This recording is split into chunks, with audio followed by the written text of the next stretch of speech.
माझी इच्छा अरण्यात जावं, पण विहार करावा आणि मन प्रसन्न करून घ्यावं. त्याच उद्देशानं आज मी इथपर्यंत आले.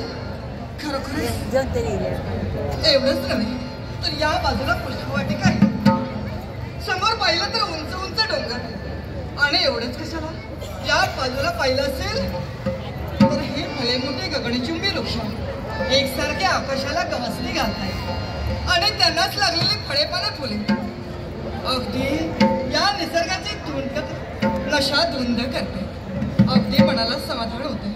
पण हा जो बाग फुललाय ना, खरोखरच पहा तुम्ही, अनेक प्रकारची फुलं आहेत. जाई जुई मोगऱ्याच्या कळ्या एकसारख्या माना ठेवतात. कुणाला पाहून असते, मला नाही तर हे वाऱ्याचे झुळूक आले आणि या वाऱ्याबरोबर ते एकसारखे